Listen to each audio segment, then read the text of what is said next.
Hi, everyone. We're right on time, actually, with our documentors for the evening. Right. I'm Dr. Eric Studley. I'm Dr. Ivy Peltz, and today we're talking about how to prepare for a job interview. Yes, that's what we're talking about now. I remember. Right. So, which is a really exciting topic, and we're going to kind of continue from our last topic when we were talking about looking for a dental job. Right. Yes. So tonight, in discussing what we're going to be helping you prepare, for that job interview, we'd like to let you know, please, write in your questions. We're happy to answer everything. Show us you're listening. Give us a little encouragement with some thumbs up, or if you feel like it, a little heart would be nice. Right. And then could you please also share this with your friends so that they know to tune in as well? So as we begin to discuss preparing for that job interview, we actually have a question that I'd like to read, and I will make sure that I get to it. And the question that we already have, she asked, it would be so helpful if you could address the interview aspect of an associate dentist looking for a job at the next level of her career. So first, I just want to thank someone for writing in a question. That's helpful. Then we know what it is that you want us to talk about. And I do see some hearts. So in addressing that, I'd like to step back a little bit, and in the initial preparation of the interview, whether you've been practicing 1 year, 2 years, 3 years or more, and you're going for that next job interview, the preparation really is the same. And in that, you now have so many resources at your fingertips that you can get more involved in finding out about the practice that you're going to before you even get there. And I will like to make a plug for Doccupations on our career advice. We have a really good blog on interview questions, and I highly recommend that you guys go to it because it has some really good tips that you should read and have prepared before you go on that interview. And that's really what it comes down to. You need to do your homework first. Always. Right? So before you go on that interview, when I talked about having so much of this at your fingertips, you can now, if, let's say, for example, somebody was going to be interviewing and I had a dental practice, you can look me up. You could find out so many things about myself, my practice, where I went to school, where I live, my interests, hobbies, so many things that before you even get there, you already know all about myself and my practice. True. And by knowing that will give you so many opportunities to find ways for you to fit into my practice, as opposed to you coming for the interview and now I have to try to figure out, how am I going to fit you into my practice? Or as opposed to you're going to say, this is how I will fit into your practice. And that right away controls the interview. Do you have any specific advice for someone who's already been working and is trying to move up a little bit in their career? Yes. So, and thank you for bringing me back to that. Sure. So for that person that has already been out, let's say a year, you have so much more under your belt. And you have to now start your interview with what you remember and have learned what was so important in that first year that you were working. So there are certain key things that a new or prospective future employer would be impressed with, such as your ability to work alone, your ability to do advanced procedures, whether it be in pros, endo, or perio. These are key things that a practitioner who is hiring an associate, if they already know they have someone that is well trained in these additional procedures that they may not even be doing. in their office. And that's where, when you're doing your homework prior to, you could find out, are those procedures being performed in that office? If you now have that training, that has to be one of the first and most important things to talk about, and let that prospective employer know what you can offer to this practice. We have a question from someone in our audience. Bruce has asked, how many years have you both been professors? I heard it's many. Well, you can tell from our gray hair, can't you? It's a long, long time. Right. If we put all our years together, the two of us, we've been teaching 60 years. 60 years, which is about the age of us. On top of that. So yes, we do have the background behind us, and we really know how our students are looking, in the job market. Mm-hmm. Also, and thanks for the question. We encourage questions. We're here to answer them. Right, great question. Also, when we start to talk about... Hello, Rafiq. Right. So when we start to talk about, where you're finding these jobs, all right? So yes, you could still go back to that old school method of looking in the newspaper. I just want to interrupt for a second. Sure. I guess I'm going to be doing a lot, but Allison would like to know, how does an older practitioner find an associate position? So I think you were just going to Or how do they even get an associate? Right. Right. How they would. And, really talking about that. And, the whole landscape of dentistry, and that's the beauty of dentistry, that every single day, every single week, every single year, it really changes. So where you thought at a certain point of your career, you were probably out of the job market, when now, because of that change of dentistry, with the DSOs coming in, with the multi-practitioner type, a lot of these places are looking for that seasoned practitioner, the person that may have a little bit of gray, a person that has that much more knowledge and maturity that someone who owns multiple practices is more than confident to actually have someone who has years of practice under their belt to help manage their offices. Which leads us into the pieces that we think are really important in terms of preparing for your job interview. We divide it into 4 steps, and we've narrowed it down to development, research, communication, and closure. So it really doesn't matter at which point in your career you are. What matters is how you're going to present yourself, and that's a lot of what we're going to be talking about today. Right, so when we start to talk about that whole development, we like to talk about developing your brand. Mm-hmm. Just the same way that, for example, for Doccupations, we've had to develop a brand and really stick to that brand and emphasize it, because a lot of what you want is brand recognition. So too, do you have to create your own brand, because you're in a job market with plenty of other dentists who all have similar qualifications, but the important piece for you is to figure out, how do you stand out? What separates you from the rest of the pack? Right, and how are you going to put that out there? Now, you all learn digital. Right. CAD/CAM. You're doing implants. You're doing overdentures. You're doing sophisticated dentistry as dental students, as well as new practitioners. You're moving a lot faster in your education and your knowledge growth than before. And you really need to make that part of your brand, that you are that type of practitioner. And when you're on that interview, let your brand show through so that you seem a little different. And, it's like you see like the Doccupations logo, or all these different logos.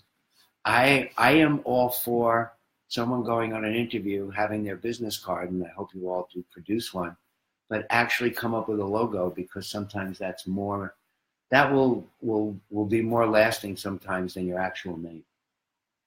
So creating that brand, and create your own brand. And then you have to reflect that brand in everything that you do. So if you've decided that the way that you're going to distinguish yourself from the others is to highlight your technological skills, then maybe you need to come up with an online CV. Dr. Studley talks a lot about a CV that is student prepared. Why don't you tell them about it? Right. I had a couple of my students prepare an online CV. They actually created their own website, and as opposed to having a paper CV type of thing, they had a website with their name, picture, and then they had drop-down sections for each part of the CV. But even more impressive, they had a section for references, and there was a live video of myself giving a video reference, as well as a couple of other faculty. Then there were drop-down tabs for each portion of dentistry. So if you hit on perio, you saw some of their implant cases. If you hit on pros, you saw their crown and bridge. You saw their removable. Then you saw operative, oral surgery. I will tell you, the students that did this, they all landed every job that they wanted to. And they've actually succeeded in their career. But even more important, if I'm the employer and somebody sends me this type of CV, I will be so ridiculously impressed that before I even get a chance to look at their before and after photos, which were also on there, I want to meet them, because I'm just looking at somebody that will add so much more growth and youth to my practice. So we just got a question, which is, what's the best way to find dental associates to work at our office? And I'm going to have to say Doccupations, of course. But aside from that, the same way that we're talking about as a job seeker that you need to create your brand, the same is true if you're an employer. You really need to know what's important to you, how do you define your practice, and then you have to find somebody that's going to fit into that. But just in terms of finding the people, of course, you should sign up for Doccupations. And I can tell both job seekers and employers at the same time that sometimes the process to create a profile is very easy and quick. Actually, some of you may have seen that Dr. Studley and I were in another country when my dental assistant gave notice suddenly, and I was beginning to panic, and then I set up a profile on Doccupations, and I had matches within minutes, and it literally took me 5 minutes to set up. Now the thing is, I'm a little more familiar with it maybe than all of you are, so maybe it'll take you 10 minutes. But my point is that people get a little bit lazy, and instead of highlighting all the benefits of working in their office, they just put up something like associate needed for dental practice, general dental office. And that's not particularly appealing. So the best thing that you can do is describe the practice, describe the culture, give people something that's appealing so that they would be interested in your practice. And I will tell you what I hear from my students that start looking for jobs, or even young practitioners that are out there. And if I, as an employer, what I would recommend, if you have that type of practice where you are willing to mentor, to help grow your new associate, those young practitioners out there, remember when we were that practitioner 30 some odd years ago, and you found that office where the doctor there really helped you. Yeah. Those new dentists, the first thing that they say when they talk about what they're looking for in a job is they want a mentor. Right. And it's hard for them to really appreciate that a senior practitioner may not be as interested in being a mentor as they are in getting some help in their office. But for those of you who are at the point in your career where you are ready to give something back, because it's a strange thing. It takes about 10 years, they say, right, to become an expert. Then just at the time that you've become an expert, you start thinking about when you're going to exit. So just when you've reached the point where you have the most to give, you start thinking about exiting. But that's a really important time to start, number one, giving back to your junior colleagues. And number two, to start cultivating your succession plan in your office. And that's where bringing in that younger associate will make such a difference, because it kind of goes both ways. The associate that's now joining your office, hopefully they've done their homework, as we keep talking about, and see if they can fit into the culture of the office. Right. Just getting into an office that's busy and you make money, that's great for the short term. In the long term, it really doesn't lead to your happiness and then also your professional growth. So being able to fit into the culture of the office. That's the most important thing. Right. For those of you who have just joined, we want to encourage you to please share this with your friends and colleagues, and please type in questions, because we love to answer questions. We're talking about how to best prepare for a job interview, and so far we've talked about developing your brand, reflecting your brand, doing your research, and now we want to talk a little bit about communication. Right, which is, we talk about communication, we talk about the changes in the manners of communication. Well, actually, I'm going to interrupt for a second, because I wanted to make this point when we were talking about, the CV and creating and reflecting your brand. So when you're reflecting your brand, we hope that part of your brand, I like to state the obvious, because sometimes it's not obvious to everyone, but we hope part of your brand is meticulous attention to detail. I mean, you're in the dental profession. These are things that really should just be part and parcel of your professional image. So when you are creating your CV, it needs to be neat and orderly and presentable. And in the same way, I want to state the obvious about communication, and then I'm going to let you get into a lot more detail, but you need to sit up straight. You have to make eye contact.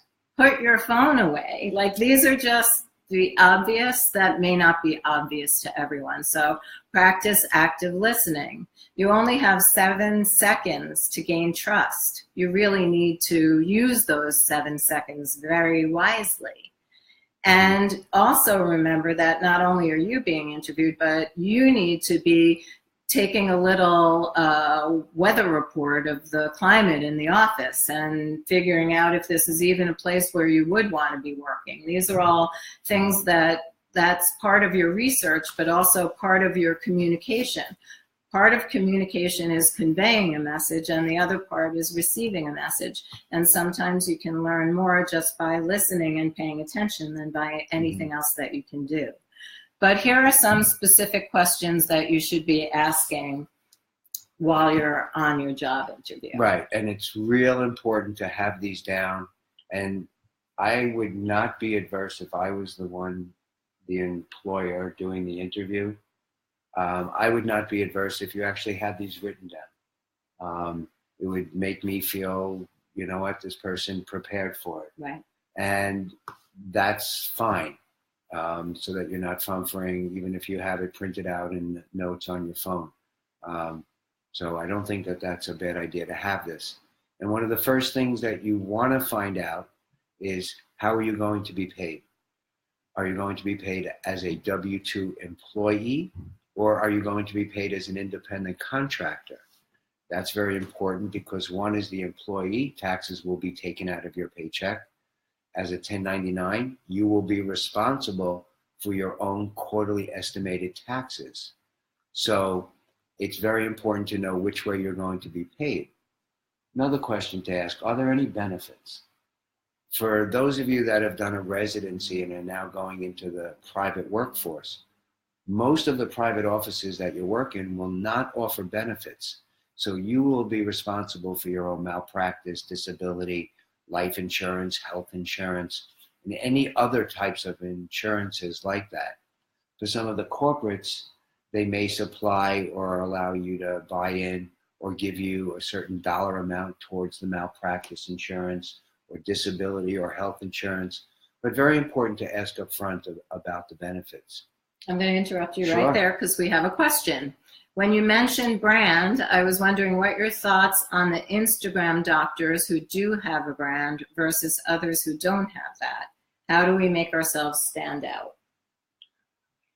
We Right. know some people who are doing some pretty crazy stuff. Right. I think any way that you can differentiate yourself. Do you have any specific ideas? Right. Well, I'm very big on differentiating. I can sit with anyone and discuss and try to come up with a brand for them, but you really can't. Like, you have to own your own brand.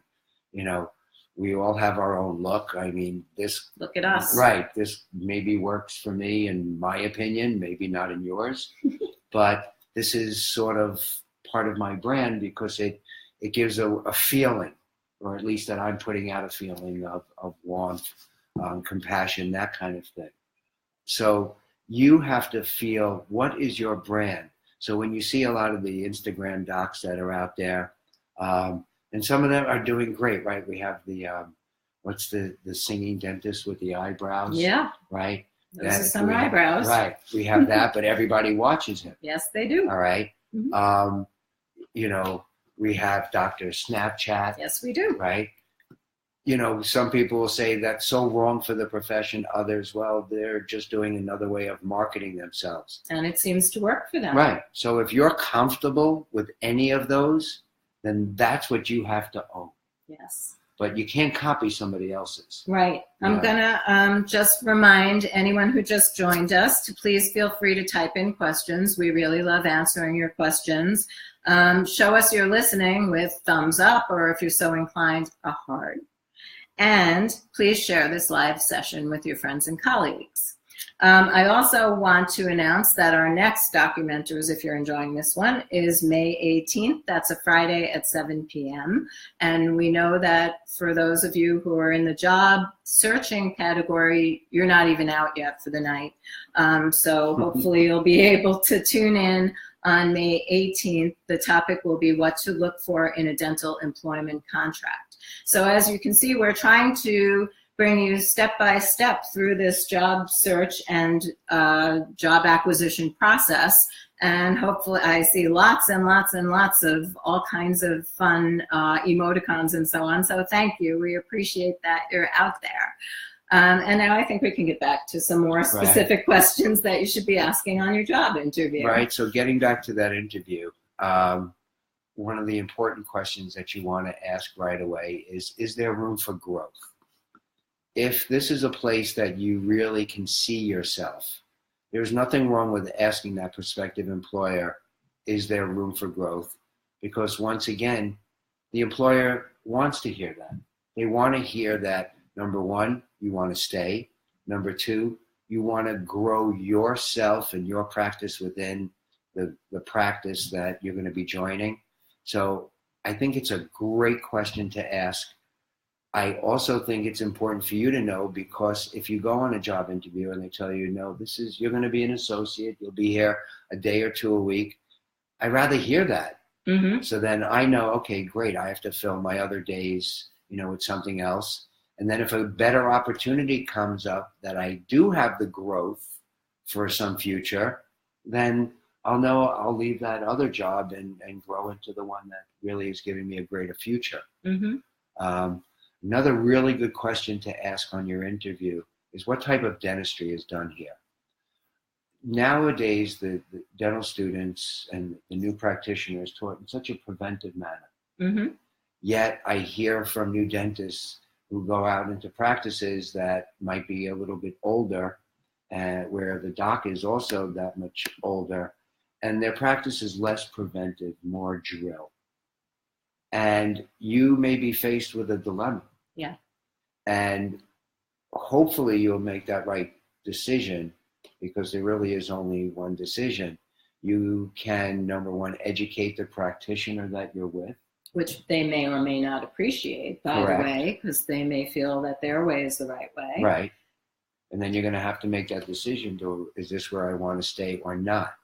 That's why also, if you have the opportunity for a working interview, then that is something that you should ask for. But make sure you have your own malpractice insurance when you do a working interview, as you are only covered under your own malpractice, even if you're just doing a pro fee or anything. And And make sure you have a license. yes. Please make sure you have a Yes. license to practice dentistry. There are dentists who will tell you it's not important, you don't need it. That is not true. Right. So even if you have applied for your license, you're waiting for your license, even if you graduated already, that doesn't mean that you have a license. So if you license in right. hand. So you can That's what interview you all you want, but you cannot do a working interview until you have that license number and your own malpractice insurance. It's not the way you want to start a new career. We also find so often for the new practitioner, you take a little bit longer to do your procedures. You should ask that new employer, how much time am I going to be giving for a procedure? Some of you are used to 2-3 hours for a basic procedure, where the new employee will say, well, I'll give you 3 units, which is 45 minutes, 15 minutes a unit. And some of you are used to actually just completing the EHR in the 45 minutes. So it's important to know, and let that employer know that you need a little bit extra time because you are just starting out, so that you don't feel the pressure to work faster than you really are capable of. I want to just acknowledge another question. We got the question, is disability insurance very important? And I want to thank you for that question, but we're going to table that for another Doccumentors. Right, where we'll do a whole thing on all the new insurances that a new dentist needs. Right. We need to get you all to keep coming back, so we can't tell you everything in one Doccumentors session, or there will be no reason for you to come back. But keep those questions coming. Those yes, are great please questions. keep the questions coming. So also, when you go on a job interview, you may or may not get a written agreement. You may get a contract, you may get an agreement, you may get an email, you may get a handshake. So from 2 different perspectives, getting a contract, if you do get one, please make sure that you have a professional review the employment contract before you sign. Once you sign a contract, it is very difficult to have anything change. Also, as a professional, someone will give you a contract, even at an interview, and normally you have at least 10 business days to review a contract and get it back to the person, whether with questions, changes, or signed. But please never feel the pressure to sign a contract at time of interview. It's something that scares me, because somebody that does that doesn't want you to have others review, and I really want others to look at that. We have 2 other questions, Sure. and then we can get back to more Sure. about the contract. We have, if you're working for a corporate and they give you malpractice insurance, do you recommend getting a second personal malpractice insurance? All right, that's a great question, and it really does tie into the new dentist. Right. If you work for a corporate, a lot of the corporates have to supply malpractice insurance because of their risk that is greater than an individual dentist. So if you work for a corporate, and I insure a lot of the corporates, and we have malpractice insurance for them, but there are different types of malpractice policies that handle a greater risk than if an individual had it. In your contract with corporates, it will state whether you have a claims made or an occurrence policy. If you have a claims made malpractice policy and you then leave the corporate, the contracts state that you must purchase a tail coverage on a claims made policy so that you will be covered for any cases that may occur after you leave. So in the contract, it states that you are responsible for that. If you have an occurrence-based policy, the tail is already included from day 1, and you do not have to purchase retroactive coverage. So when you say cases that occur after you leave, I believe what you mean is work that you did while you were in that practice, Right. but the person doesn't bring a claim until after you leave. Right, Is and that they can bring a claim Right. against you, and some play up to 3 years. Right. You So know, after I you hope leave. that answered that question. Okay. And now we have another. First, thank you for this presentation. You're very welcome. I was wondering, how long should the typical interview last, and what is the best way to conclude the interview? Some of the interviews I have been on, shadowing has been included. Is this the norm? So again, with the shadowing, please make sure that you're not actually performing dentistry if you don't have a license and malpractice insurance.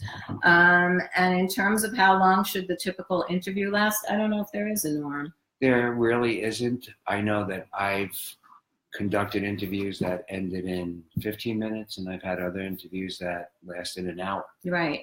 And the best way to conclude the interview, I think, would be, to thank the person for their time, express your interest if you're interested, and then absolutely follow up with a handwritten note. Right. People are very impressed by a handwritten note. Right. Everybody, sends the email, and the email is great. It's read and then done. But if you actually send a handwritten letter, it stays. Mm-hmm. And nobody does that anymore, so it stands out. It makes a very big difference. Finishing with that, then, so you sent that note, you did that. What's your follow-up? Everybody's always like, do I call the next day, 2 days later? What I would do is, if the person interviewing you doesn't end with, okay, we'll get back to you, what I would do is I would kind of control the interview, and at the end when it ends, and it's like, thank you so much for interviewing me, and I will be following up with you within the next few days, just so that we can solidify this, which really ends it on a positive note and also shows that you're a take control type person. Right. So back to the questions that you should be asking in an interview. Aside from the questions to ask, there's also the piece that some of you may not be comfortable asking these types of questions. They're very direct, and depending on how you ask them, it could be considered almost aggressive. So you really should be practicing, because communication is a skill, just like every other skill that we have, and you need to practice before you go into a job interview. So you need to grab a willing listener, preferably a human, but if all you have is a pet or a mirror, then go ahead and use your pet or your mirror. But I would recommend actually practicing your questions out loud. Right, because you really want to own them. Because once again, we told you had 7 seconds to impress the person, so at least you got into the next room. And then you have to then impress them during the rest of this time frame.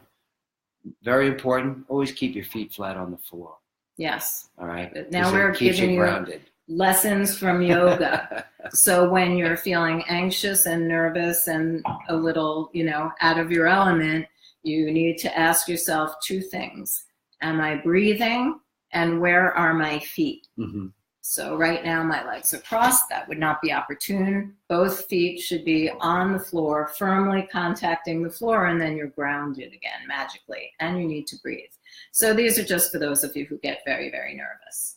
So again, we talked about developing your brand, reflecting your brand, doing your research, and finally closure, which we already did talk about thanks to our question.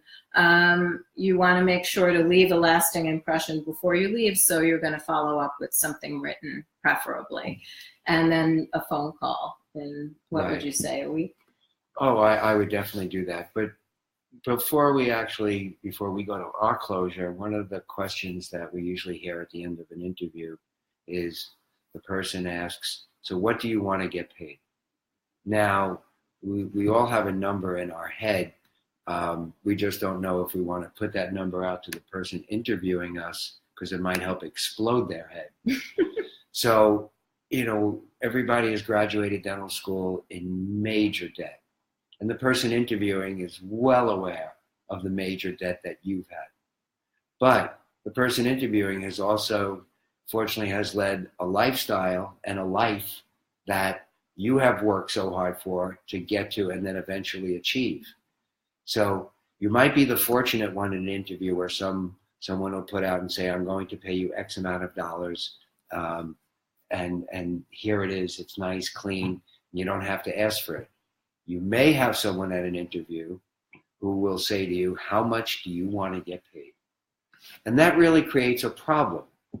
And once again, you have to have the prepared answer that you've practiced in front of the mirror or in front of others so many times. So I'm going to interrupt for 1 second, because the worst thing you could do is throw out a number and then have the person say, okay, immediately, and then you know that you could have asked for more. Right. That's the worst thing. Or you don't want to throw out a number that's ridiculous, and they look at you like who does this person think she right, is? Exactly. Yeah. So instead of actually putting out a real number, I keep my feet flat on the floor. I look the person straight in the eyes and I say, Doctor, I see that you've led a very successful life and built a phenomenal career.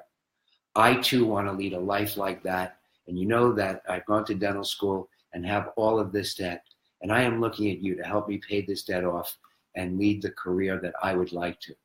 And then just look at the doctor and don't say anything else, because the next person that talks always loses.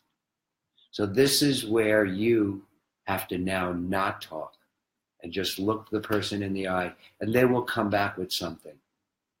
And please let me know what they come back with. So for all of you who are out there, we hope that you have enjoyed our Documentors. Our next one will be Friday, May 18th at 7 p.m., and that will be what to look for in a dental employment contract. So we hope to see you then. Please pass this on to your friends and colleagues, because the more participation, obviously, the better for all of us. Right, and thank you again for these great questions. We look forward to seeing you next time. Have a good night. Good night.